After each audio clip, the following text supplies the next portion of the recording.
Hey gang, welcome back. We're delighted to present today's episode of Ranching Reboot, the podcast that's rebooting your thinking about farming, ranching, and food systems. Ranching Reboot is made possible by Audubon Conservation Ranching and the innovative Audubon Certified Bird-Friendly Seal, a game changer in connecting consumers to conservation.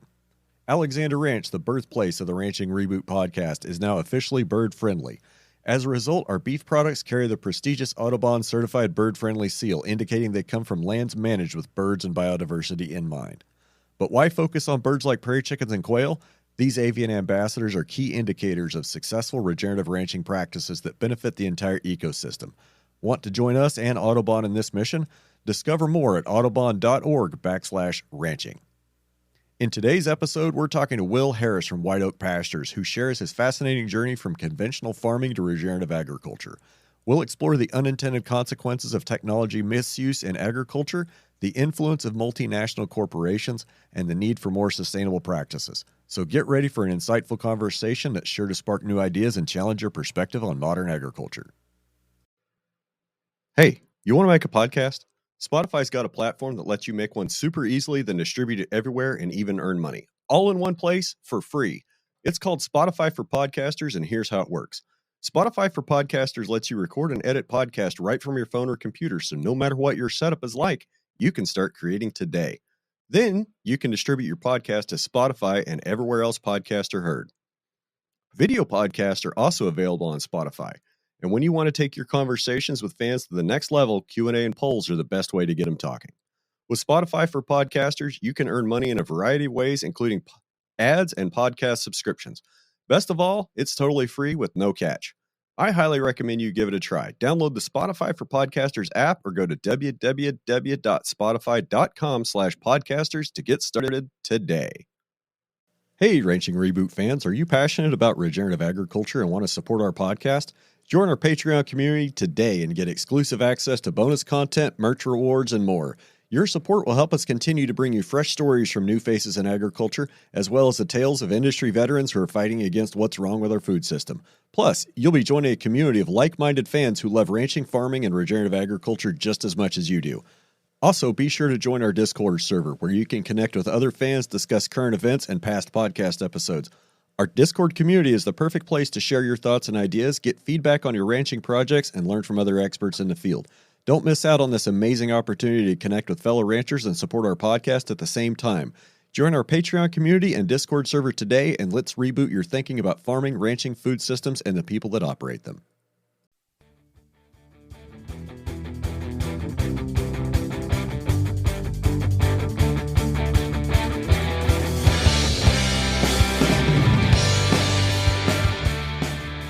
Well, Will, I'm in South Central Kansas, and there's a lot of pollen here too. So, for those of you out there in podcast land, we're recording this like the last day of March, and we've got eastern red cedars here, Will, and they all pollinate kind of on the same day all across the plains. It seems like, and you could just see this brown fog coming off of them. There's so much pollen. But I used to live in Virginia Beach, so I remember waking up several mornings in a row and like everything outside was just green. The driveway was green. My car was green. Just pushing all the pollen off. Yeah. And we have southern yellow pine here. And when they go, they go. All right. Well, everybody, if you haven't guessed so far, I'm talking with Will Harris today out of Bluffton, Georgia, and White Oak Pastures. So, Will, welcome to Ranching Reboot. It's an absolute honor and a pleasure to have you here, especially after you did somebody like Joe Rogan. Well, Brian, thank you for asking me. I appreciate your interest in what we do. Well, and I'm not sure how to get into it because, like, I think I have a pretty good understanding of what you do. So maybe you could just start off with some broad strokes of what your operation looks like for maybe the one or two people that might not have heard of you. The farm today is the main farm here. The home place is 3,200 acres, contiguous. It was along Highway 27 in the coastal plain of southwest Georgia. It's about 4 miles along the road. It's about a mile wide, but it comes and goes We pasture raised 5 different red meat species on the farm: cows, hogs, sheep, goats, rabbits. And we hand butcher them in a USDA inspected slaughter plant I built here on the farm. We pasture raise 5 poultry species: chickens, turkeys, geese, guineas, ducks, and we hand butcher them in a separate USDA inspected processing facility that we built here on the farm. We raise organic vegetables, honey, pastured eggs, and a number of other little bitty ancillary businesses that help us monetize the abundance that managing the farm gives us.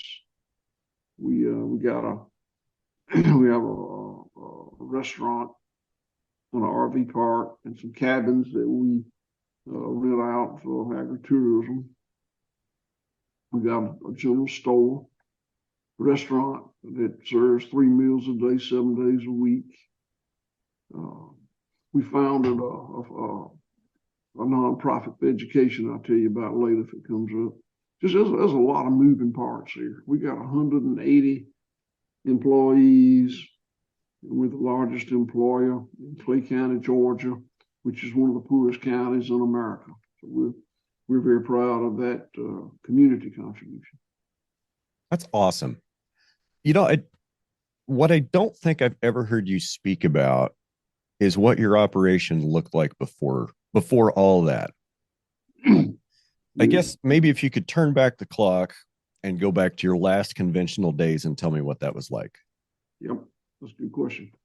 So at that time, the farm was about 1,000 acres. It was all owned land. Today, the 3,200, we own about 2,000, at least about 1,000. We were a monocultural cattle operation, although I did have a confinement feed lot, and I did raise some of the feed that I fed in the feed lot.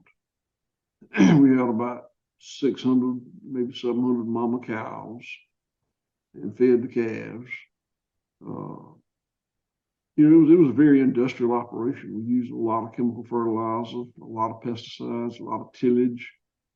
We fed a lot of, I fed chicken manure, as an ingredient to the cattle, mixed with corn and molasses. The feedlot was fully confinement. The mama cows were on pasture, but it was pretty much continuous grazing kind of a deal. Okay. I had average about 3 employees at minimum wage kind of a deal. Payroll was less than $1,000 a week. Today it's $100,000 a week. About when was that? When the transition started in the mid-90s. I graduated from the University of Georgia in 1976. And my dad had run the farm very industrially before me. So my great-grandfather came here in 1866. He ran the farm, and then his son, my grandfather, ran the farm. That was my great-granddad, and his son, my granddad, also ran the farm. And, I don't know too much about how they ran it, other than just anecdotally what history tells us about how farms were run then. And it would have been with a lot of focus on the land and the animals and the community, and not much technology. My dad was born in 1920, took over the farm post-World War II. And he's the one that I credit with really industrializing, commoditizing the farm. And he was successful with that.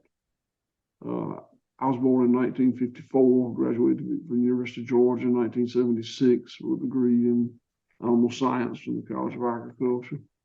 I came home and helped him run the farm very industrially. And then my dad had dementia, so there was never a clear time when he quit running the farm and I started. It was kind of a transition. But by the mid-90s, I was absolutely running the farm. Before that, really, in the mid-90s, I started transitioning over to this model, and it was not rapid. I mean, it was a true transition. So what started to spark the change? What was the genesis of the idea to change? I think that in retrospect, animal welfare was kind of the canary in the coal mine for me. What I had always been raised to think of as good animal welfare started to not seem like good animal welfare. In the industrial model, if you keep the animals well fed and watered and in a comfortable temperature range and don't intentionally inflict pain or suffering, that's pretty good. That's pretty good animal welfare. That's okay. You get all the boxes checked. But it was clear to me that we were not giving the animals the opportunity to express instinctive behavior. And that it went from not being on my radar to being something that I really wanted to manage around. And when I started, and again, it was a monoculture of only cattle then. When I started moving the cattle more, not feeding them unnatural feedstuffs, not feeding them subtherapeutic antibiotics, not giving them a lot of hormone implants, ionophores, those kinds of things, I quickly shifted to the land. I mean, it was almost simultaneous, not quite, but almost. And realized that what I was doing for the land was as bad as what I was doing to the herd.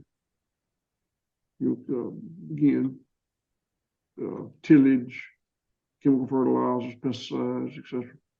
So I started moving away from that. And my journey has mostly been a series of moving away from things. I think that the where we went wrong, we farmers over the last 80 years, is we have embraced more and more technology and misused it. I'm not opposed to technology. I love this iPhone right here, and I'm glad I'm able to talk to you way out there without having to go. I think I love technology. I had the first drone of anybody in this part of the country as far as a farmer goes. Yeah. But the misuse of technology that literally has broken the cycles of nature and evolved into what I consider to be a very, very damaging food production system. I would definitely agree that there's a lot of things about our current food production system, with livestock, with crops, pretty much everything you're going to find in a grocery store with a shiny, flashy label on it. It's just lies built on top of lies, built on top of misinformation. And I kind of want to go back to something you said, that you have a degree in animal science, and your dad was the one that was responsible for mostly industrializing the farm post World War II. I mean, that also was kind of the era where we were trying to replace a lot of human labor with machines, with mechanical labor. We're trying to replace natural fertility with chemical fertility. I think it's one of the unsaid things in agriculture that those of us in agriculture, we've known for a long time that manure is the best fertilizer. But we go to great lengths to avoid shoveling poop. Like we just keep inventing more and more things to keep the farmer from having to shovel poop. Synthetic fertilizer. Hey, we don't have to haul that from the barn anymore out to put it on the field. We can just go buy it in a jug and scrape that stuff out and not have to worry about hauling it anymore. Every big tractor we get, just that much more horsepower, can pull that much more tool. One guy can get so many more acres worked a day. And the misuse of technology, I like that quote. So to kind of put a bow on this, it seems like the more we've pushed these degrees of quote crop science or animal science, the more we're getting siloed into these totally unnatural production systems. I think you used the right term there, siloed in. We have tried to make a living system, this farm, into a factory. Industrial producers just bristle at the term factory farm. And the reason they do is it hurts. I mean, it's too accurate. It's too close to home. And, a factory is a very linear system. it's easy for a linear system, it's easy to scale it up. It's easy to gain efficiency by scaling up. It's very complicated. A living system is complex, not complicated. And it's not linear, it's cyclical. And it's not easy to scale it up. It's more replicatable. So it's we took and the linear complicated system lends itself to the technology that comes from reduction science. If you can do replicated trials and see what's going to happen, but in a living system, when you change a variable, the system doesn't shut down or not; it morphs. So you wind up with unintended consequences that are usually undesirable consequences, and almost always unnoticed consequences. I said my dad is the one that started the ball rolling, industrializing, centralizing, commoditizing this farm. He was, but I'm not putting that off on him. I came home and torqued it up exponentially more than he did. It was the thing to do at the time. It was the thing to do at the time. And all that technology that World War II had made available to farmers of his era did exactly what I just said. It gave them incredible yield boosts that had undesirable, unintended consequences, but you couldn't see them. I mean, it took decades for them to manifest themselves so you could see it. And then it was hard to tie it back to what caused it. If you take a pill today and it makes you sick a month from now, it's really hard to realize that cause and effect. Right. Because we want instant gratification, and I think we as a species have a giant short-term memory problem. Well, I think that we as a species want to have the hubris that we want to do better than nature. We want to have a system or a crutch or an aid or a boost that is better than nature. And we've been doing that for a century or two or three. But nature's been doing what it's been doing forever. And that system has honed itself into perfection. Nature's not cruel. Nature's not kind. Nature's perfect. And when we use or misuse technologies to enhance and augment nature, it's going to have you can do it, but there'll be an unintended consequence. And that's what we've done. I don't keep up with it much anymore, but what can they make? Like 400 bushels of corn to the acre? Or, these record-setting corn yields, what, 300, 400? I'm not a corn guy either, but I want to say that the current corn record is like 630 bushels, and that's all irrigated. The dryland record, get this, the dryland record is actually a gentleman that I know up in North Carolina that does no-till and cover crops and biologicals. So he was like 420, 430 bushel the acre on dryland. So, those numbers are staggering. When I'm 68 years old, when I was a kid growing up in the 50s and 60s and even 70s, 200, 200 bushel irrigated corn was just excellent corn, incredible corn.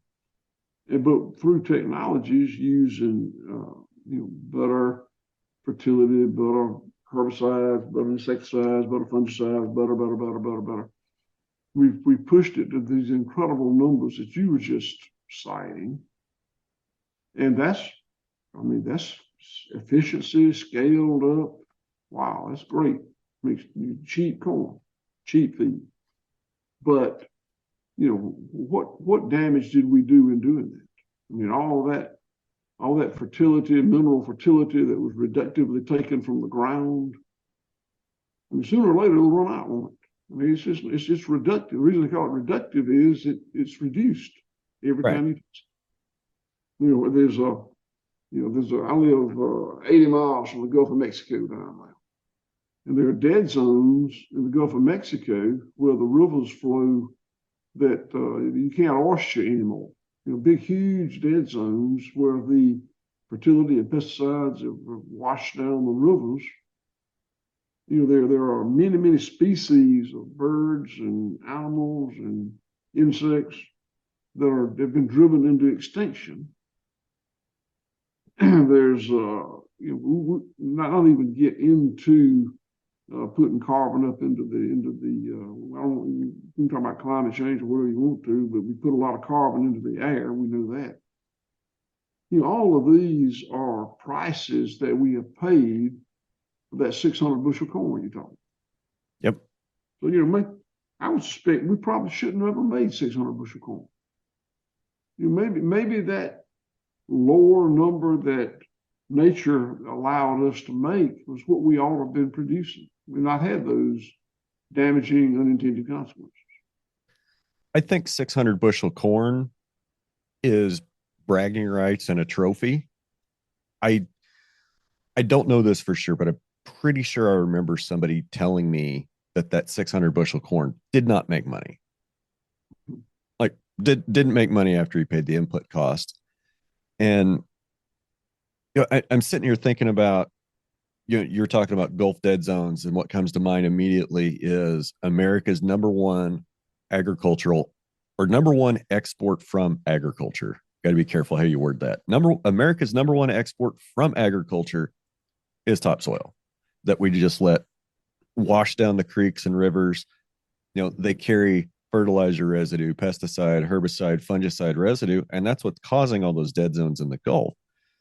Now, I remember just after you were on Joe Rogan, something you talked about on there was the runoff off of your farm when it went to the creek and how clear it was versus a neighboring farm that was running off kind of like chocolate milk.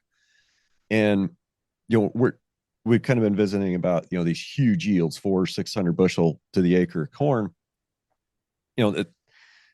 That's great out east. I don't think anybody even kind of close to me has gotten near 300. But the point is, so, okay, great. We can raise a lot of bushels of corn. That's a lot of tons of biomass per acre. But what we're not looking at is the topsoil loss. A farmer, we both make our living off soil and the things that grow in it. We just happen to use cattle to harvest that. You've got, hog, sheep, chickens, goats, rabbits, turkeys. You said it too fast and I couldn't write them all down. Cycling that grass, upcycling it into human edible protein. And, you showed the video. If there is soil leaving your farm, it's extremely minimal. If there's soil leaving my ranch, it's extremely minimal. But I drive around and, a horrible drought out here in the Western Plains. The wheat pastures are burning up. They're basically bare dirt. Everybody that's had corn and soybeans last year, of course, that's all been worked and it's all bare, and it has moisture infiltration of exactly zero. And when it does rain, those guys are going to lose something like 5 tons of topsoil per acre. I don't think there's a farmer in the country that would still be in business if he had to buy the soil that washed off his farm every year. Well, I agree. That video that you referenced is the most compelling thing I have to make people manage their land differently. I mean, it's just crystal clear. It's one of my daughter calls out a mic drop moment. I mean, when people see that, you don't have to say anything else. That's defense rest. Yeah.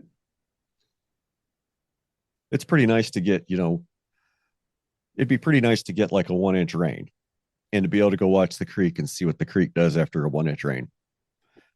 I don't know what it'd do right now. It'd probably come up and run clear, but normally, a 1 inch rain, this ranch will suck a 1 inch rain right out of the sky. A creek won't even come up. Well, I can tell you a little bit about that.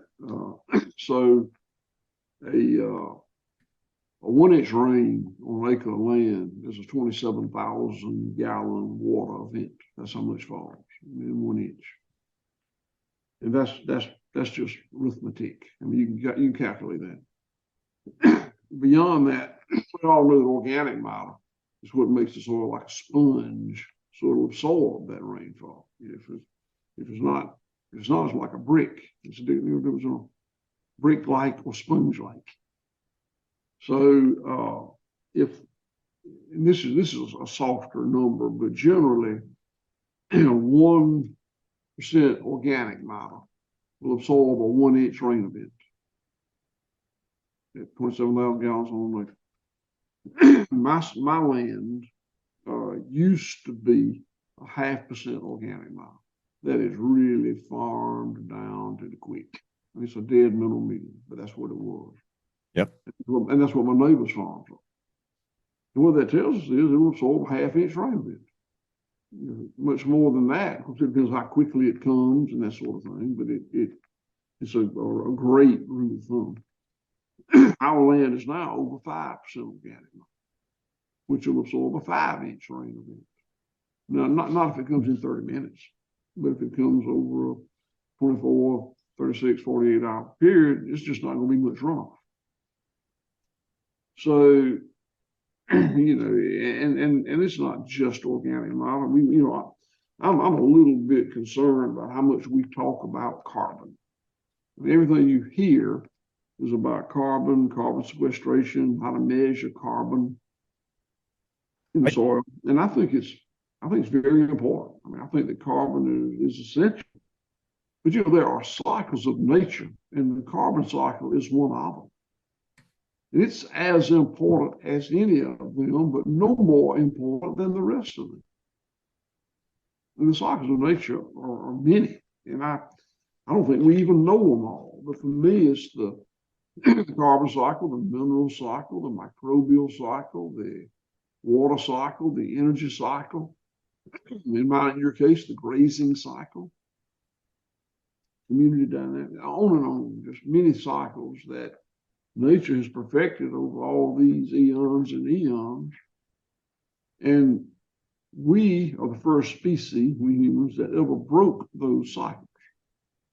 And we did it with technology. We became powerful enough to develop tools through reductive science that broke the cycles of nature.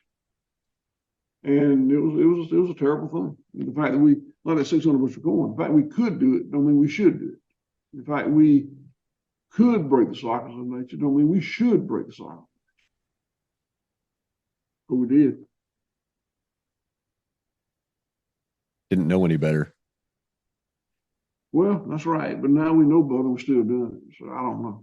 That gets in that hubris again, that human desire to do better than nature. I mean, it's not just farming. I mean, people look at professional athletes that take performance-enhancing drugs, steroids, and whatnot. I mean, that's the same thing. It's wanting to one-up nature, and you can do it if you got the right technology. But it has unintended consequences. We could name a bunch of examples of that phenomenon that's outside agriculture. It's part of the living systems. That's where that occurs. Let's circle back a little bit and talk about carbon. So I remember it was, what was it? Regenerate 2019 out in Albuquerque, I think it was. Just as that was wrapping up, the Qantas International study that they did on your ranch came out and showed that you were carbon positive. Just a week or two ago, I had Paul Brown on, Gabe Brown's son from North Dakota, and great guy. Yeah, he was a lot of fun to talk to. But we talked about this carbon pipeline that's coming down near their ranch. Now, let's preface this. You've had a carbon study done on your ranch. Okay. I've had a carbon study. I've had carbon measuring done on my ranch, and I'm actually selling carbon credits through Grassroots Carbon. Okay, and we can get into that. Like we can peel into that a little bit later if you want. Um, but this carbon pipeline, there's it's kind of hard to find out things about it. Like you hear carbon pipeline, you're like, okay, well they're going to move carbon. Like how are they going to do that? Well, Paul shed a little bit of light. So what they're going to do is they're running this pipeline from North Dakota to Iowa, and they're going to capture CO2 from ethanol plants in Iowa and pipe it to North Dakota and inject it like 3 or 4 thousand feet below the ground. Okay. If you're only worried about carbon and not looking as as not looking at carbon as just one piece of the larger climate puzzle. If you're just focusing on carbon, will we take carbon out of the, will we take emissions that would otherwise go into the sky and be able to put them back in the ground? Yes. But what cost? I mean, we're going to build 1,500 miles of pipeline that's 2 feet around. We're going to dig that in 4 feet into the ground, like 1,500 miles. And we're going to use a lot of electricity to pump that and pump it down and store it. And not to mention like all the environmental things that come with ethanol. I mean, in order to make ethanol, you need some feedstock to do it, which means more tillage agriculture, probably more chemicals, more seeds, more fertilizers, more land degradation. And then we're going to catch that CO2 and think we're being environmentally responsible by piping it 1,500 miles away and stuffing it 500 feet underground. Doesn't make a lot of sense to me. The question I keep having is like, for a guy like you or a guy like me to store carbon on our soil, it's almost like we're doing it anyway. Why can't we get paid for it? Can you imagine how much money a lot of people are going to make building and operating that pipeline? Yeah, then that's the only reason they're doing it, is because the government's involved. The prices that they're paying to do that mechanical sequestration blow my mind. Like they're paying $60 to $80 a ton. So I think that, and we preface this by saying that I think we talk too much about carbon. Okay. And I think that's because of the cycles of nature. That's the one that's most easily monetizable by big multinational corporations. The microbial cycle, energy cycle, water cycle, mineral cycle, carbon cycle. The one that's most readily monetizable is pulling carbon out of the air. It's something that can be done through technology. It can be easily measured. The problem with me and you and I sequestering carbon is the academics argue endlessly about how much we're sequestering, and nobody's going to get it exactly right. And I believe my scientific method is the right one, and yours is just stupid. And they argue endlessly. So the place the carbon needs to be is in the soil where it can be part of the living microbiome. But the part that's easy to measure and that people can make money on is this technological pulling from the atmosphere. So I can pretty much tell you who's going to prevail in that. It's not going to be. I mean, if guys like you or me get any of the oodles of money floating around, it'll be very small compared to the people that are using a technological solution, that are part of a big business, that has lobbyists, that has a trade organization, that owns a couple senators and a couple reps. One of the things that Paul told me about that carbon pipeline up in North Dakota is one of the people who's getting carbon injected under the ground and is going to be getting payments for doing that, going to be taking payments from doing that, is a member of the Public Utilities Commission which there's only 3 people on that commission, and they're the ones that are responsible for bringing this carbon pipeline to North Dakota. So it's kind of like there's 3 people, there's one guy with a couple of friends that's going to get the lion's share of the benefit in the state, and they're making everybody else deal with this pipeline. Well, sadly, that's the way we run our business here. There's a lot of talk going on about the farm bill being negotiated right now. I've been in D.C. enough to know how it works. And the farm bill will be written by the lobbyists for big ag, big tech, big food. That's who's going to write the farm bill. And they're going to submit it to the aides from the senators and congressmen. And then the lobbyists will prevail. It'll be written as they want it. And that's not new. That's been going on for a long time. Ever since there got to be so much money in politics, the lobbyists representing big multinational corporations, mostly publicly traded corporations, write the rules, or write the bill, the farm bill. Yeah, and guys like us, we don't have enough. We can't get together. We can't get enough independent producers together, independent regenerative producers together, and agree on it enough to put in enough money to hire a lobbyist to go to Washington to speak for us. If we did, we don't have enough money. Yeah. The big multinational corporations that we could name. And it's the same on we're talking about the farm program because that's what we do. Defense is the same way. Pharmaceuticals is the same way. Your example with the carbon sequestration is the same way. And I don't. And the people who are trying to save the world are very, very, very frustrated by all this. Fortunately, I'm trying to save white oak pastures, and I hope the world gets saved. And I'll do my part to help. But if you have an understanding of how this thing is done, you're probably going to not beat your head against that wall much. My contribution towards saving the world is, it may not be much, but it's doing what I can do. And that is that last year we founded a nonprofit, a 501c3 called Center for Agricultural Resilience. We call it CFAR, C-F-A-R, Center for Agricultural Resilience. And we have a brilliant young woman who's a PhD that runs it, Dr.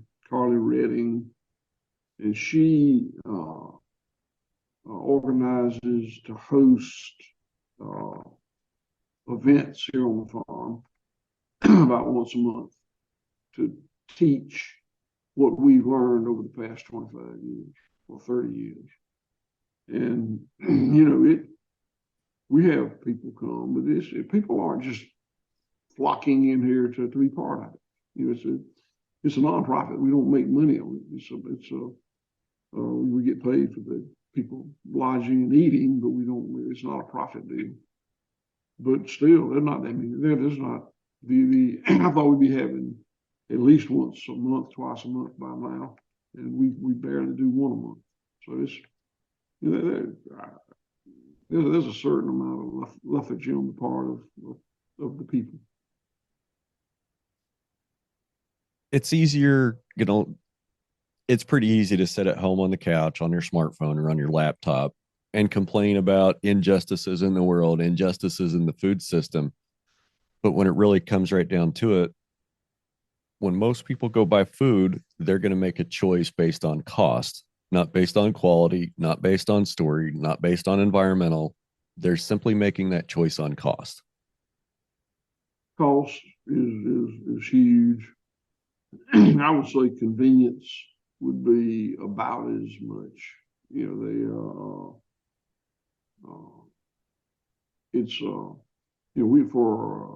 There weren't, as we talked about, big ag, big food developing in the since World War II. Really, food distribution has developed since World War II. It's way different today than it was then. And we're 3 or 4 generations into people buying their groceries at the grocery store, and or if they have a restaurant, getting it from food service. And there's nothing wrong with those people. They're not evil people. They're fine people.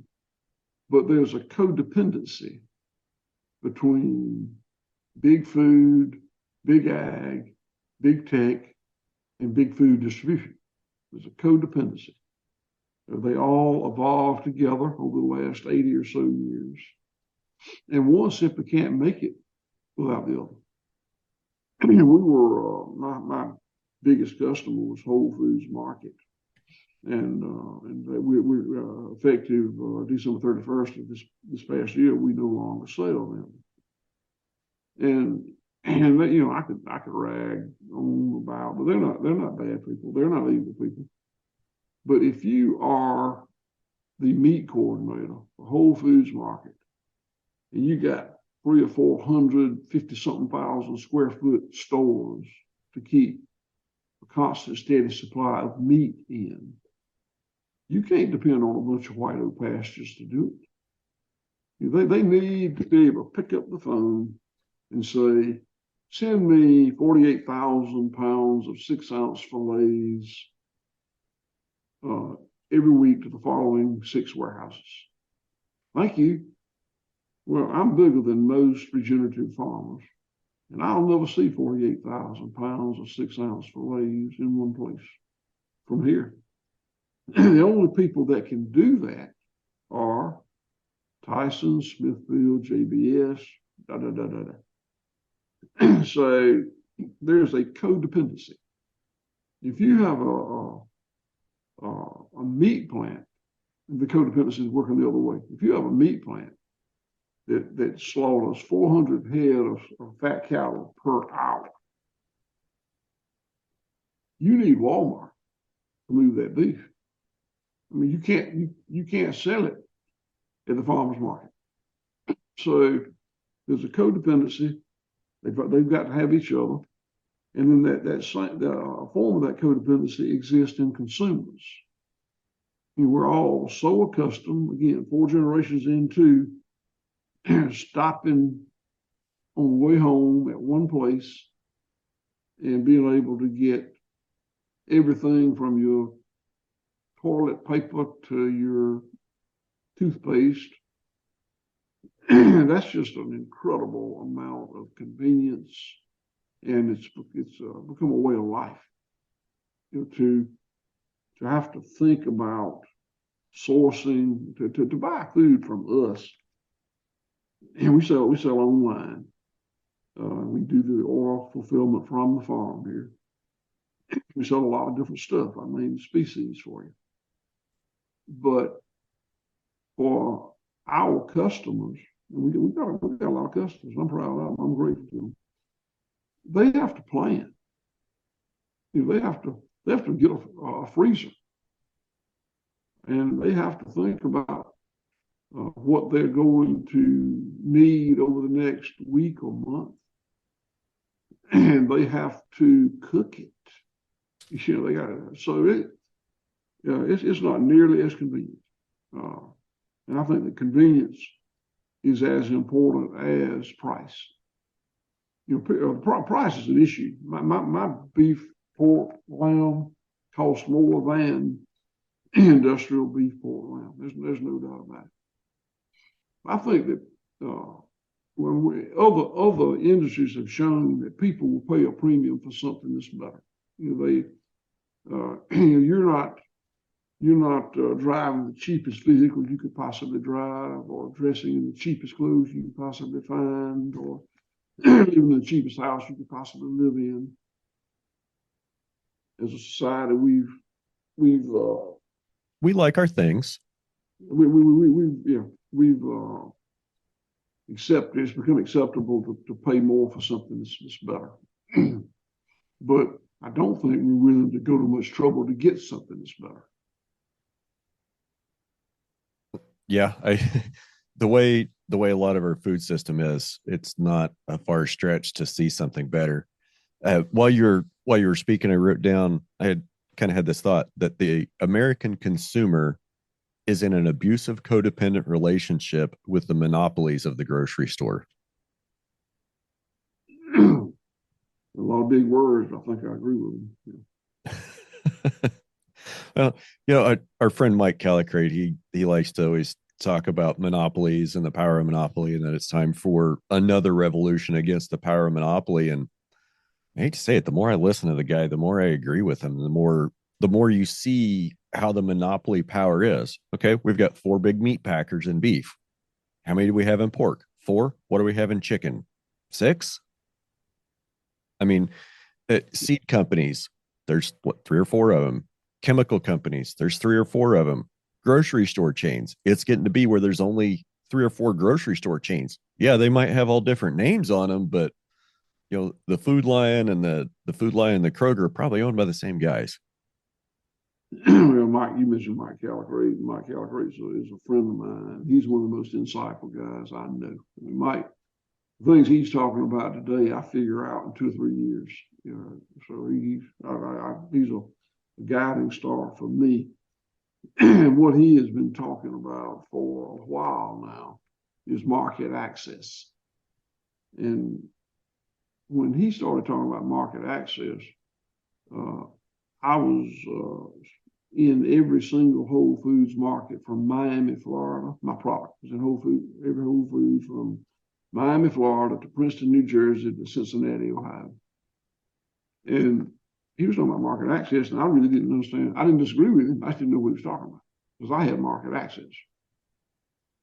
But as the multinational companies that were codependent upon grocery had gained availability of my kind of products, mostly imported, but gained availability, and they moved towards that dependency and away from me. And then I understood exactly what Mike meant by market access. You weren't big enough. I was not big enough. I was,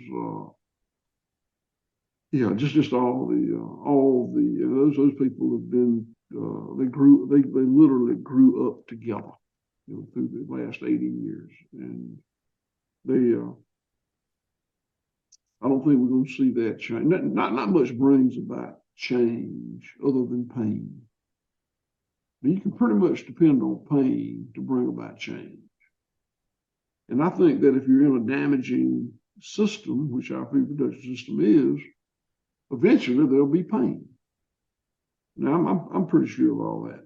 What I'm not smart enough to figure out is how that's going to look. How's that going to happen? How's that going to go down? And I don't know that. And I'm interested in what other people think, but I don't think anybody else knows either. I don't have a clear idea. I feel like they're just trying to let us have a soft crash. And when I say they, like, okay, we're not gonna like get into who they is, but like society general, like just the direction that we're going. I feel like the people in power want to continue to be in power as long as they possibly can. Like nobody gets the government and gets wealthy and powerful and is there for 10 years and is just like, you know what? I'm just going to quit and I'm going to go home and retire. Nobody does that. They get there, they enjoy the power, they enjoy the access, they enjoy the influence, and they want to stay. And we get career politicians that, they form these relationships. Just like all the, a lot of the retailers, they all went to school. They all know each other. All the politicians, these people have known each other since college. They've been making deals with each other since college. It's a club that we're not in. And, if you want to get into it, that's great. I might like to hear a little bit more about Whole Foods and the GAP program and how that's kind of a bait and switch to some extent. No, I'll be glad to hear about that. But I want to comment on what you just said. I think it's a little more insidious than that. I don't think that the relationship between big government and multinational corporations is because of old college relationships or anything like that, or working together for a long time.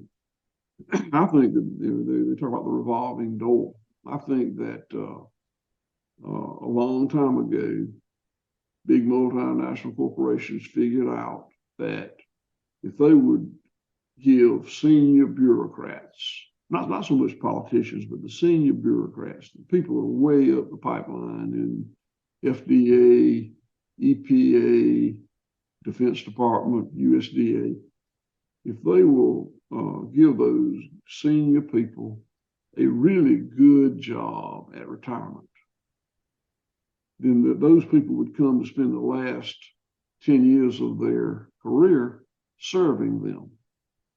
You know, I looked up the pay scale for some people that way up in USDA, and you got to be pretty high up the food chain to make $90,000 or $100,000 a year, which is a lot of money. But you got to be way on up the pipeline. You got to have been there a long time, become very senior and very powerful. And if you are a big multinational food company, defense company, pharmaceutical company, what else? Food company, and you give some of those 50-something-year-old senior bureaucrats a job making $200,000 or $300,000 a year at retirement, everybody that works under them says, "Wow, did you see what happened with Joe? He sucked up to those guys for the last 10 years of his career, and they gave him a job that was way better than anything he had ever had. I think I know how I'm going to spend the next 10 years of my career." And I think that's become part of a culture. You know, can I give you specific examples? Well, Mike can. I can't prove it, but I can lift up some situations where it sure looks like that's what happened. But I can't prove it, so I'm not saying it. I think we all, I mean, I would agree. I would 100% agree with you. There's a revolving door. You know, it exists with the banking industry and the Securities Exchange Commission. It exists with big pharma and the FDA. It exists with big ag and the USDA. There is, I think Mike was telling me about something like this that had happened, that, you know, somebody left the US, like had made a ruling for one of the big meat packers, or made a rule that kind of favored them. And then 6 months later, he walks out and he's working for that company for $250,000 a year as a quote consultant. that's exactly what happened. I know this. I know the same story. Yeah. The name escapes. I don't think it's isolated, is my point. No, it happens in defense. You know, how many old generals and admirals do you see walk out of the Pentagon and go to, you know, McDonnell Douglas or Boeing or Raytheon and get 6 figures a year for doing not a whole lot? It's, I don't know if there's a way. I don't know how we roll that back. I don't know how to fix that, how to change that. I think that's just part of the system that we're in, and it's going to be a contributor to the eventual collapse. And that's why I said I'm a happy man.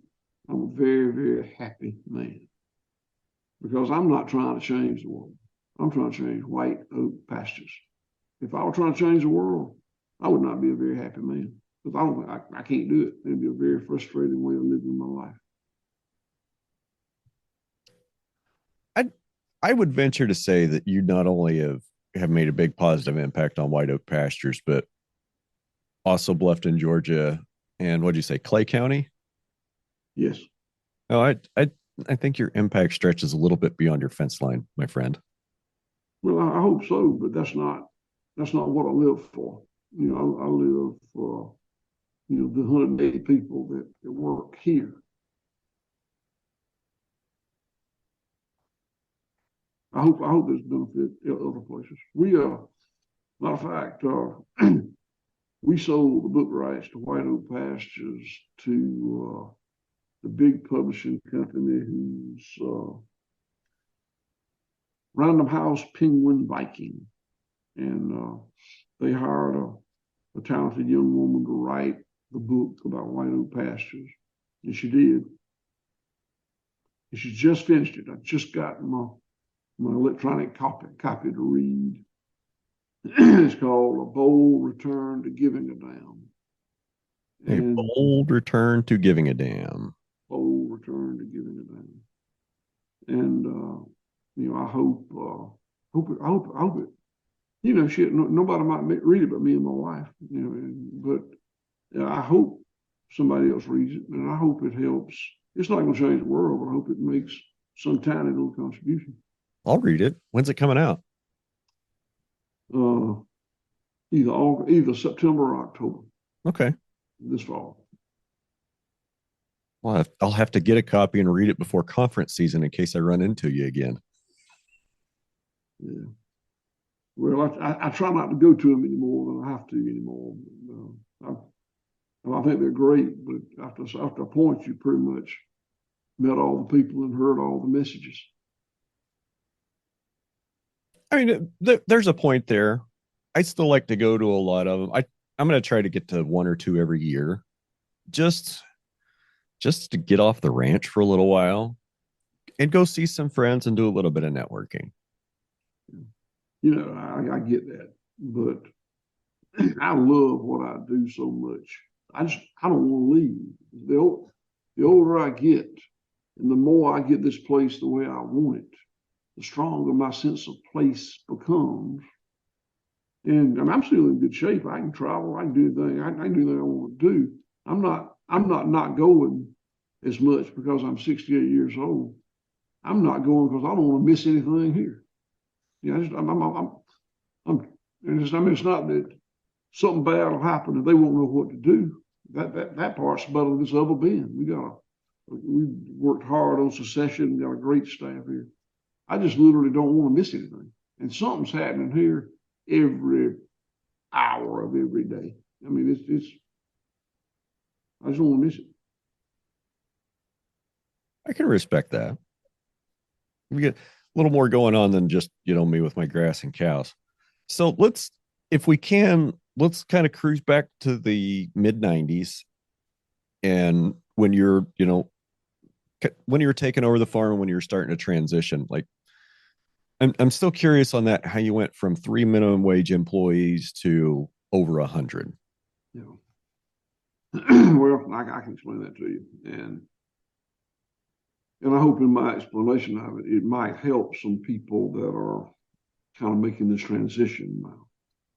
So here's that deal. So if you are a novice farmer, or if you are a experienced industrial farmer, and you want to start a local, regenerative, humane production system, you probably believe that what you got to do is just learn how to produce in the pasture or the fields. You got to learn how to start the cycles of nature or restart the cycles of nature and get them grow a product without misusing the technology. That's kind of where you start. And so you start about the business of figuring that out. You do that by visiting other farms, maybe interning on other farms, maybe hiring a consultant, whatever you got to do to get that figured out. And you think that when you get that figured out, you'll pretty much be where you need to be.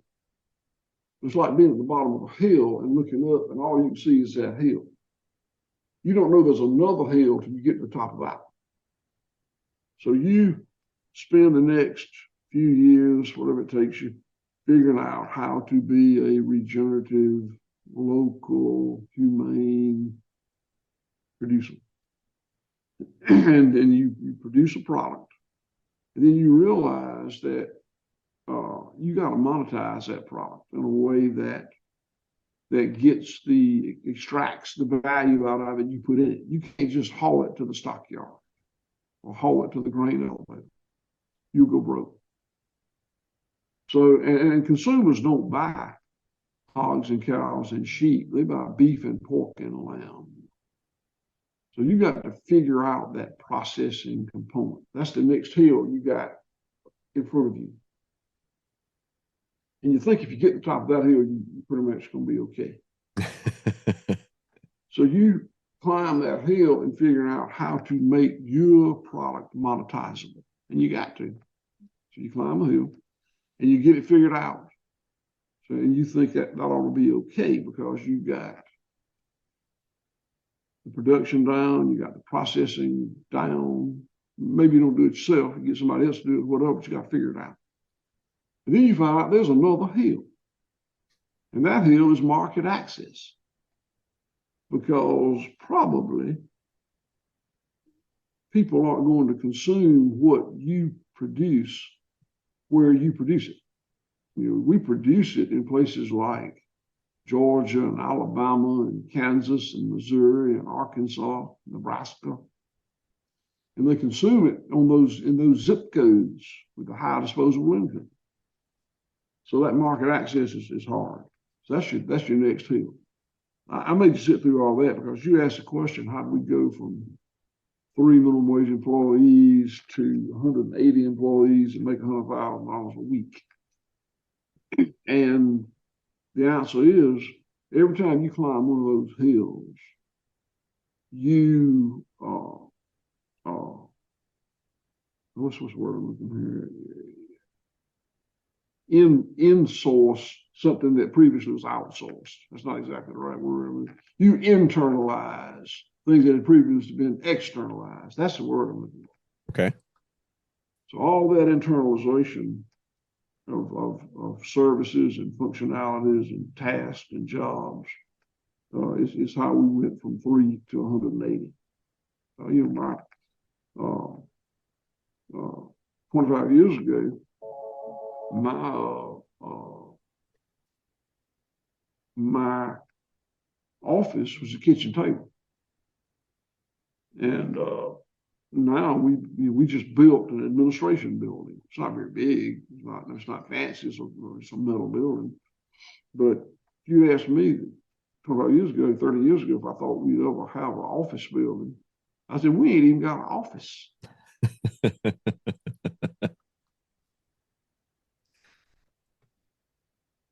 I think most guys would say their office is the cab of their pickup or a legal pad.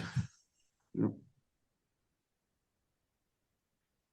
So it sounds like you didn't talk about like adding a bunch of species, but I can definitely, I followed that. Like, okay, I've got cows. How do I get cows to market? Well, I need to build a slaughter plant. Well, now I need to build a grocery store. Now I need to build a shipping facility. Now I need to do all the value adds. Oh, we've got customers asking for hogs. We've got customers asking for sheep. Have to add those too. Is that kind of how it went? It is. It is. The other species was what you said, plus the fact that we needed the other species. Every animal has an impact that's different. Every species has an impact that's different from the other species. And we gave up using herbicide, for instance, herbicide on pasture. There's a lot of stuff out there the cows really didn't want to eat. And having sheep and goats was very handy. I gave up tillage and hogs, their impact is handy.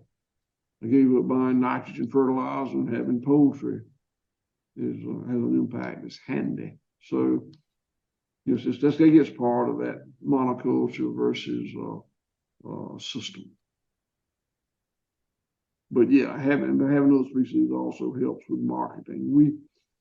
We sell more beef because we can offer lamb and turkey and pork and whatever else. So you meant, we keep dancing around Whole Foods, and we're just going to kind of go around it again. Let's talk about shipping, because obviously, with that many cattle and that many different species in a small poor county, there's not enough consumers. The market access, population density, distance to people, whatever you want to call it. It's an issue for me. So where I am within a 2 hour drive, I could barely cover 500,000 people within a 2 hour drive. So my access to market, it's going to saturate pretty quickly with other people doing what I'm doing. So how do you develop nationwide shipping channels that are cost effective? Well, first of all, you don't want to develop nationwide shipping channels. That is not what you want to do. You want to be as local as you possibly can. Now, I like you. My local market is not a good market for me. Again, Clay County, Georgia, is one of the poorest counties in the United States of America. And good people, I love them, and my friends and neighbors and relatives, but they're not my customers for the most part.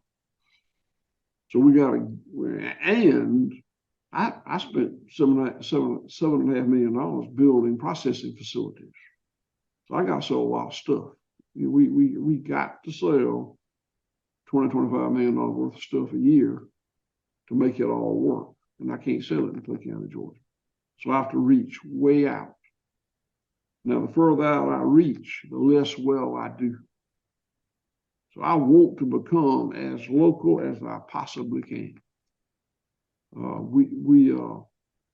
The fact is, right now, you can order our product from, and we ship to 48 states, but we don't want to. And I shouldn't have to. I'm again very sparse. Where I'm sitting right now is an hour. It's 45, 50 miles to a Walmart or to a mall or to a movie theater or to a hospital that's more than a MASH unit. So I'm very rural too.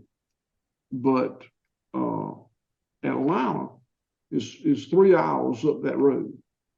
And there's several million people in Atlanta. And Florida is about 60 miles down that road. And everybody that doesn't live in Atlanta lives in Florida. So that's where I want to sell my stuff. I don't want to sell stuff in California because I won't carry Richards to sell it. And I don't want to sell stuff in Indiana because I want Greg Gunthorpe to sell it. I don't want to sell stuff in North Dakota because I want Paul Brown to sell it. So I got to right now. But my daughter handles marketing here, thank God. And her quest is to sell $25 million worth of product, but it's to sell it as close to Bluffton, Georgia as she can. But with the full understanding, it's not going to be in a 100-mile radius. It's going to be in a 200 or 300-mile radius. Yeah, and I think it's definitely more of a challenge for those of us in the plains states to get market access just because of population density and distance to markets. And like you said, Mike's a good friend. I don't want to go to Colorado Springs and compete with Mike. I don't want to go to Northwest Kansas and compete with Mike. I'd love to keep everything in the county and never have to, see anything get put on a UPS or a FedEx truck. But the reality is, I think, in order to build customer base, we are going to have to ship. And I'm kind of curious as to why you say the farther away you have to ship, the worse you do. Is that because of loss, returns, or just cost and shipping? All of the above. Yeah. The lack of dependability of FedEx and UPS, the further you go, the more risk you take. And, we make product good if it doesn't get there on time. How much dry ice you got to put, how much they charge you to and the fact that I'm cognizant that I don't want to be the guy that's keeping Paul Brown from doing well in Bismarck, North Dakota. I want Paul Brown to do well. Yeah, and it's also hard, like from a sustainability or regenerative standpoint, to say, yeah, I'm a regenerative ranch, and we're low emissions this, and we catch carbon and soil organic matter that. But then you're going to put a 6-pound box of beef on a truck and send it halfway across the country. And there's that. that it's something we have to work on as an industry, as a group, and I don't think anybody's going to come up with an individual solution. Well, that side of market access is the that's the hill we're climbing right now. So, do we want to? Is this a good chance to talk about Whole Foods and market access? Yeah, I'm happy to. I'd also like to hear about the GAP program, how that's kind of a bait and switch. Well, we'll start with it. So, I really don't. I really would not make the statement that it was originated as a bait and switch. I didn't think so. When GAP was proposed, I thought it was a hell of a good idea. I mean, I thought it was great. And I went to the first GAP producer meeting they had, and I think I believe I was the first, certainly one of the first farms that was audited for GAP.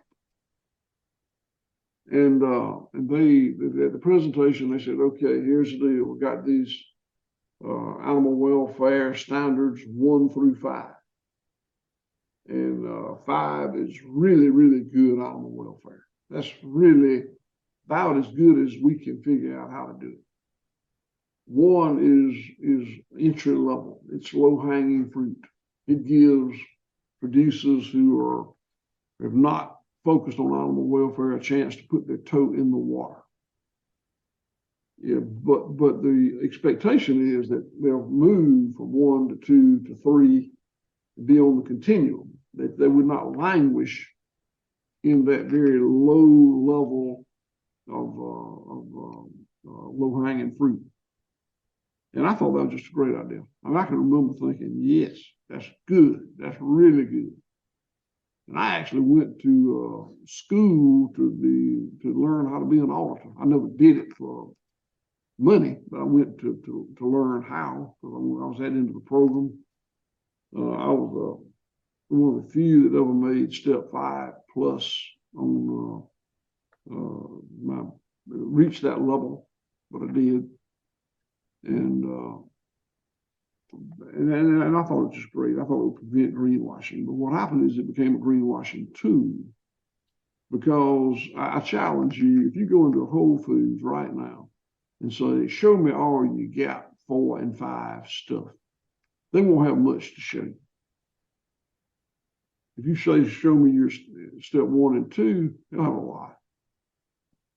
And so it went from big signs 1, 2, 3, 4, 5, 5 plus to, hey, it's GAP rated. It's all great.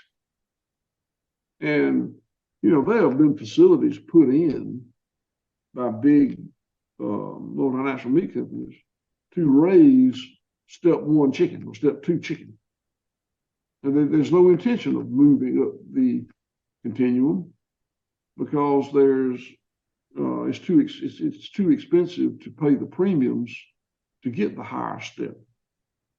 So, What would be the difference in premium from a GAP 1 product to a GAP 5, GAP 5 plus? That's kind of like how long is a string. But it's like, I don't know that I can answer that, but it's not much. I mean, they would not pay you much more for step 5 and step 1. So it seems like maybe there is a problem with lack of incentive to keep moving up the ladder, and lack of consequence for not. That's true, and some of it probably falls on the back of the consumer. Whole Foods might tell you that they just weren't willing to pay much more. I mean, I don't know that. I don't have that information, but that might be what they would say. I can tell you this: it also manifested itself in being difficult for them to merchandise. If you run a Whole Foods store meat counter, I mean, you need to have a step 1 choice ribeye steak, because that's what people, a lot of people are super focused on animal welfare. They're going to want the cheapest good ribeye steak they can buy. So you get step 1. Well, they can't have a step 1, a step 2, a step 3, a step 4, and a step 5. That ties up too much of that valuable real estate that is the showcase. Right. You got 5 ribeye steaks, you got 5 times as much shrinkage, spoilage, and you're probably not going to sell any more steaks. So Probably sell less. From an efficiency perspective, you just gotta, it's just really, you just need to have one. And if the only one you got is step 5, and step 5 is way more expensive, then you're going to lose a lot of sales with people that just wanted a cheaper, good ribeye steak. So I think it was, while I thought it was a great idea in the moment, I was wrong. It wasn't too good idea. It was born dead. Did the customer just not understand it? And by that, I mean, and I'm not saying this is like to pick on anybody, but generally as a group of consumers, we're kind of dumb and we're kind of susceptible to manipulation. Was the GAP program and the 5 levels of certification for GAP, was it just too complex for the customer to understand? I can't answer that. It may be certainly too complex for many customers to understand. Not too complex for everybody to understand. Here's what you got to remember. Those guys running those meat counters for Whole Foods Market are not bad people. I mean, they're professional people with families and careers, and they're good folks. Like most people, they're good people. But they're charged with making money. Whole Foods is a stock company. Those guys at the executive level and the manager level at Whole Foods are charged with maximizing the return to their shareholders. Their job, it does not say move animal welfare forward at all costs. That ain't what it says. It says maximize the return to our shareholders. That's not even a choice they have. That's just part of being in management for a publicly traded company. If they don't do it, they can get fired. They will get fired. Shareholders will fire them. And if they don't do it, people sell the stock, and the company will go out, and the company might have to sell to Amazon. Oh, wait! I think that's what happened. So it's follow the money, and I'm not being critical of that. I think that I did get upset with them in the way they used it overtly for greenwashing. And the Whole Foods did a little promotional video that we have a copy of. They pulled it down. They put it up. It was up for a while, and ultimately they realized that. I guess they realized that wasn't good advertisement. They pulled it down, but we got a copy before they took it down. Screenshot or whatever you call it. We didn't go through corporate espionage. My daughter just got it. Right. But it's a classic. So there's a picture there. The video is this Whole Foods meat market manager standing behind the counter with his hands up there like they do, and the customer walked up and he was interacting with him, and the customer said, "So what's this 5-step rating business?" And the Whole Foods guy, I'm sure it was a professional actor in the clip, said, "Well, step 1 is like pop, and step 5 is like pow." Well, shit. And what he's saying is it's all good. And he had to say it's all good because he didn't have nothing but step 1. If he had told the whole story in a meaningful way, and the customer said, "Oh wow, I wouldn't need that. I don't want that step 1. Give me a step 5." He didn't have one. So it became a greenwashing tool. It became something that would help move high animal welfare product to something that would help move lower welfare product at the expense of the sale of a higher welfare product. There's a term for that. It's called, because we call it greenwashing, but it's called the halo effect. I mean, Okay. there's even a term for it. And Whole Foods, I think that most people would agree that having exposure, they're better at it than anybody on the planet. I mean, that was the business model. It's pretty easy to sell somebody what you think they want. No, okay, that thought didn't go anywhere. I'll finish it for you. I can't remember who it was, but one of the CEOs, founders of one of the big meat companies, has famously said, "Sell them what they want and deliver what you got." Okay. Okay. That's not a good moral lesson, but it sure built a big old meat company. I don't think you'll find very many good moral lessons among the meat companies today. Or in the era of Sinclair Lewis. Yeah. Yeah. Uh, so speaking of meat packing and value adds, um, I understand you added a leather tannery recently. Do I have that right? I did what? A leather tannery? Oh, no. Me and my employees have screwed up more hides trying to tan them than you can shake a stick at. Okay. But we do have a leather shop. So we use all of our hides. We kill about 120 cows a week. This number varies, but about 120 cows a week, 40 sheep, 50 hogs. That's on the red meat side. And we use all the hides. And some of the hides we send to some of the hides we send to a kind of a, I'm not real proud of it, chrome tannery that I don't think is probably very good environmentally, but they make hair-on hides and people want them for drugs. So we send some there. We send some to a really upscale tannery that's vegetable tanned. And we have a leather shop that makes purses and wallets and belts and dog collars and whatever's pretty out of the level. They do a real good job. And then the rest of them, we make rawhide pet treats out of. So we're very proud of that. We use everything that comes out of our slaughter plants. Hides, organs. I hate this, but we used to throw away a lot of good organs like livers and hearts. We just didn't have enough market for them. We'd throw them away, compost them, whatever.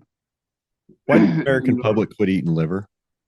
Today we sell all those organs, heart, liver, pancreas, whatever. We sell all of that, and they sell out. Testicles. I think the most expensive meat we sell per ounce is testicle. I think that's right. All the organs sell. The other parts that we used to throw away, like tracheas, penises, esophaguses, noses, tails, we make pet chew, dehydrated pet chews, pet treats, we call those. Our plants generate about 9 tons a day of what USDA calls packing plant waste. That's the feathers, eviscerate, gut fill, the bones that aren't marketable as soup bones, all these heads, whatever. And we compost that and put it back on the land. When I say 9 tons a day, that sounds like a lot. It is a lot. Yeah. But it's so much moisture. I mean, it actual dry matter. I don't know what it is, but probably 70 to 80% moisture. So that when you get the dry matter basis, it's not nearly that much. But we compost it and spread it back on our land. Well, I mean, 9 tons of waste. I mean, you're running 120 cows, 40 sheep, and 50 hogs just on the red meat side every week, not counting what comes out of the poultry plant. Yeah, for sure. I mean, I could definitely see 9 tons. Like, You said that, and I'm thinking, holy crap. Yeah. Yeah, that's a reasonable volume. If you Holy can't crap, that's a lot. That's a lot to deal with. if you can't see it coming out here, I'll show it to you. Oh, wow. So, how challenging was it to find? You talked about the leather chrome tannery. It's not a great process, and yeah, I don't know a whole lot about leather tanning, to be honest with you. I know that the leather industry, like a lot of the leather tanneries in the US, have closed. That now almost all that work has gone, to China or to Southeast Asia.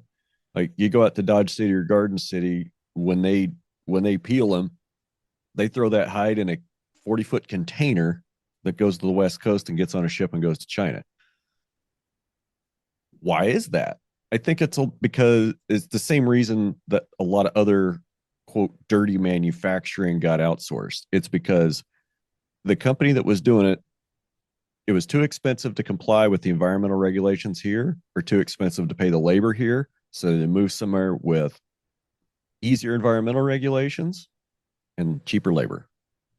Yeah, I think I think I've never run one of those businesses, but I think it's pretty environmentally nasty. To be honest, I've never been to the chrome tanning plant that we use, but some of my people have. But I've never been to the vegetable tanning plant that we use, but some of my people have. But the feedback from the ones that went to the vegetable plant is just a lovely place. It's nice. It's the kind of thing that you would we briefly consider a plant of some sort. And the vegetable tanning plant is something that I believe we would not mind having on our farm. I just don't have the capital to do all these things that I would like to do. That's interesting. I've always heard that tanning and leather making is a pretty, like, at least quote modern, is a nasty, stinky process with some pretty ugly chemicals. But there's a vegetable process, and I know that there's also the ancestral brain tanning process that's probably pretty similar to the vegetable tan. And we try a lot of that. It's a skill set. I mean, you don't just figure that out from a YouTube video. And I imagine that's one thing that, like you said, you probably have to screw up a few before you get one right. We screwed up a few and didn't get one right. I screw up a lot of stuff and I don't get much right. I know exactly how that feels. So, how how would somebody start to replicate the white oak pastures model somewhere else? Well, I would guard against trying to replicate any model. I think that because every ecosystem is so different and every economy you sell into is so different, that to have a guiding light that you're going to emulate would be a hell of a mistake. I wouldn't see anybody do that. I tell people don't do that. I do think that, but if you want to create your own food system that fits your economy and your ecosystem, is what you ought to be focused on. And I think to do that, you probably should go and intern at a place that has been doing it successfully, that you think might be kind of what you like, and probably more than one place. We've got an intern program that is really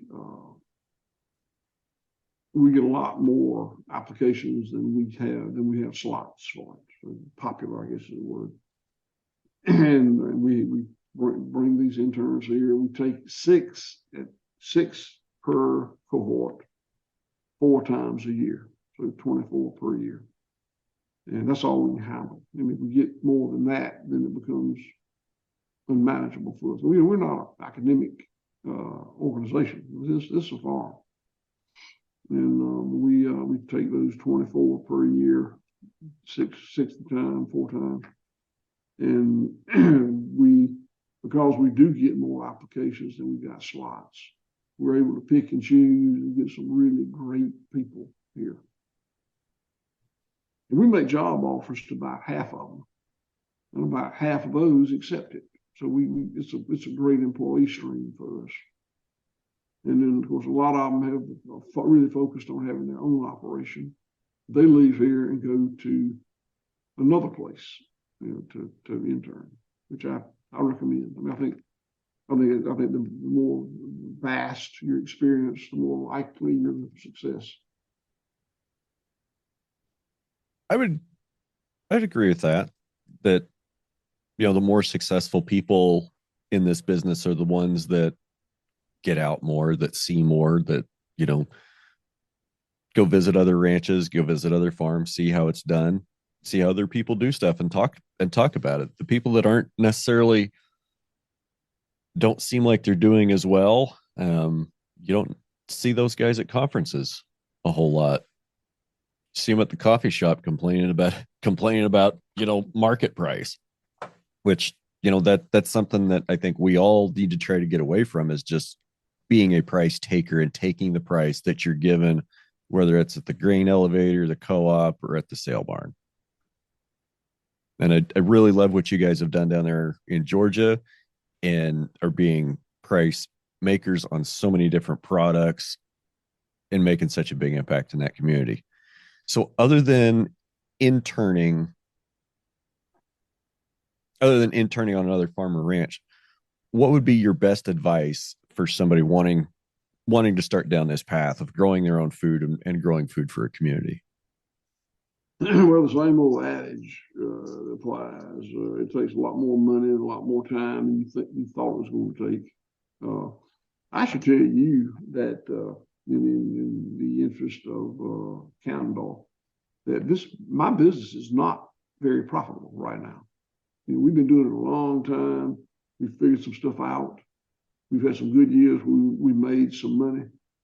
But right now, our business is less profitable than it's been in a long time. Our return on investment is horrible.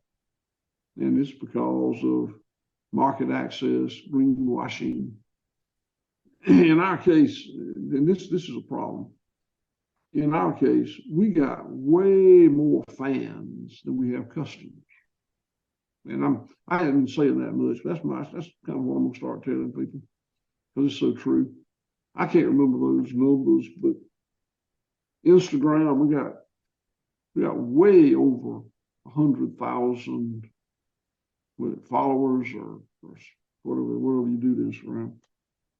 and those are people that, for the most part, I guess, support our program or look favorably upon our program. But we struggle to sell our product without resorting to wholesale. And I guess I told you earlier, when you resort to wholesale, probably not going to do very well. So, I don't wish I had less supporters, but I wish that our supporters were more customers, would become more customers. And I say that, I want to be clear, that's not just White Oak Pastures. That is my experience. I stand by and I mean it. But that's going to be true with regenerative farms all over the country. Stemple Creek Farms, ranch in California, to I don't care where you are, all of us have a lot of supporters. Supporters are great. We need customers. So that, if there's a message, that's the message. Is if your Wendell is a role model of mine, from a farmer writer from Kentucky. He wrote The Unsettling of America. He said something to the effect, I'll butcher this quote, but something to the effect that consumers vote for how they want the world to be with their food dollar, or vote with their food dollar how they want the world to be. And I think we got a lot of people, good people, well-meaning people, that read what we write and listen to what we say, and they say, hell yeah. And then they stop by the Walmart or Costco and pick up some Smithfield or Tyson or JBS meat and grill it. And there's a disconnect there. Yeah. Hell of a disconnect. Yeah. And part of me, you can't help but wonder why. You know, how do we turn our fans into customers? How do we turn our cheerleaders into customers? How do we get those people to actually open their wallets and give us money instead of giving it to JBS, Smithfield, Tyson, Cargill, Marfrig, Producers Pride, whatever. How do we get that? And it's I think you do what I just did. You say it out loud. Let them make up their mind what they're going to do. And I think that these people don't feel like they're hypocrites. Support regenerative ag, but buy from industrial ag. I don't think they feel that hypocrisy or that disconnect. I think that they just they support us because they appreciate the message and it resonates with them. And then they buy from multinational corporations because you go right by it on the way to work. It's there. It's cheap. It's easy. It's consistent. There's there's a feeling, I think, among people that if it's in Costco or Walmart, it's fine. It's fine. It wouldn't be in there if it wasn't fine. My mother's generation believed that whatever the doctor said is what you damn well need to do.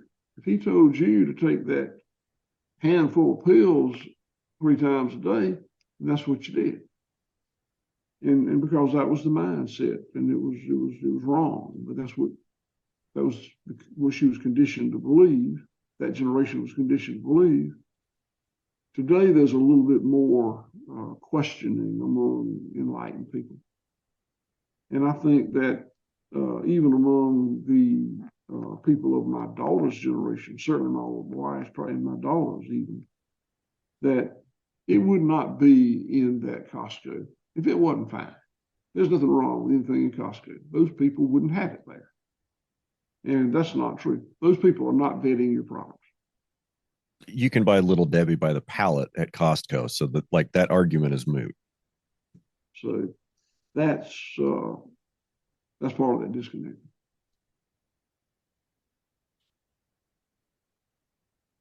And I'm wondering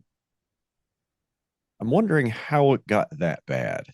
It's just people not wanting to know how the sausage is made. Well, you got brilliant people that make incredible amounts of money messaging the desired message to the consumer. There's a lot of money in it. And, if you take a very smart person who's spent their career figuring out how to deliver a message in a manner that has impact with the consumer they're trying to reach, and they do it it's been going on. How long have we been talking about Madison Avenue advertising? I don't even know what that is, but that Madison Avenue has been an advertising center in New York for, 50 Forever. years. Yeah, forever. Well, it wasn't in 1866 when my granddad started this place, but it's certainly post World War II it became a thing. And that's you can get very advanced degrees in advertising and marketing, and you get good at it. And you make a lot of money doing it, and that the manifestation of that is smart people thinking that anything that's made by PepsiCo, Unilever is fine. Anything that's sold in Walmart and Costco is fine. And it may not be fine, but we've been tricked. Look Tricked with flashy labels. Look at what Big Tobacco did with cigarettes. Big Tobacco. I'm old enough to remember that in the '60s, Big Tobacco already knew that cigarettes were not good, but they were still having printing advertisements say more doctors smoke Winston than any other cigarette. They knew nicotine was not good, but they found ways to make cigarettes more addictive than they would have been naturally. And I really believe that big food, big tobacco, big tech big ag is where big tobacco was in the 60s. Now, I'm not sure it'll come to the same end. When big tobacco got called out, Surgeon General and all that, was before the day of there being so much money in politics. I'm not saying there was not money in politics in the 60s and 70s, but there's less than it is in 2023. Yeah. So if you're a big ag, big food, big tech, and you got all that money, you got all those lobbyists controlling all those politicians, I don't know how that ends. Previously, it was ended because the Surgeon General and those people that were responsible for the health of the country called it out. I don't know if that's going to happen this time or not. I don't know that. I mean, I definitely see the problem with, how, we've kind of been talking about it, that the government is now more of an oligarchy, that it's, nepotism. It's, hey, you're my friend. You did this for me while you're in the government. We'll give you this sweet job. It's still the same thing. We can't have reform. Like the people aren't going to vote against. They're not going to make policies that are going to harm their shareholdings. And I think that's a lot of the problem is, we have congressmen and senators that hold investments in defense firms, in big ag firms, biotech firms, whatever. Why are most of the people in the Senate Ag Committee invested in big meat packers, pharmaceuticals, and seed companies? Why are they on the Ag Committee if they have those investments? That doesn't make sense to me. So getting reform since there's so much money in politics, I don't think that this is a system that this is a thing that can be fixed with reform. Like, I think it's got to the point where there's so much money in politics and it's such a deep systemic infection that the only way to really fix it is to tear it down and start over with a new system. Well, and that gets back into what I said earlier about you fellows trying to fix the world, save the world. I'm for you. I'm gonna work on white oak pastures. Fair enough.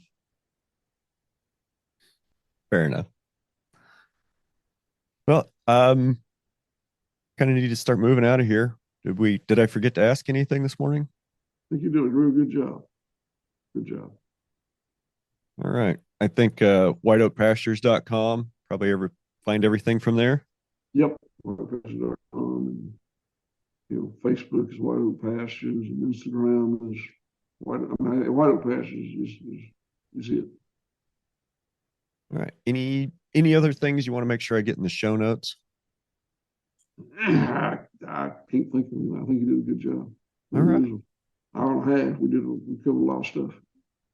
Well, I appreciate your time this morning, Will, and I really thank you for your time. I enjoyed it, Ron. Good to meet you. I enjoyed it too, and hopefully we'll get to see you one of these days at one of your rare conference appearances. Come to Bluffton. Let me show you what we do. I might have to get out there. I've heard that it rains in Georgia. Is that true? We do get rain. We get about 52 inches a year. And I haven't had 52 inches in 4 years. And the good news is, for the most part, it comes fairly evenly through the year. We don't have monsoon and dry season. Some months are drier than others, and sometimes they're further apart than I want them. But it's, because we got a very sandy soil, it doesn't hold water very well. So we damn well better get a lot of rain. We've had less than 2 inches for the entire month of March, and it's probably less than an inch and a half for March. And it's been over 180 days since we had a rain of more than 3/4 of an inch. I wouldn't know how to do it. And that's in Nebraska, you said? South Central Kansas. I'm about 20 miles from Oklahoma. All right, well, I need to go, but I enjoy being on the show. All right. Well, I appreciate it. And those of you out there on podcast land, have a great week. Let me know when you put this on. I will. Will do, sir.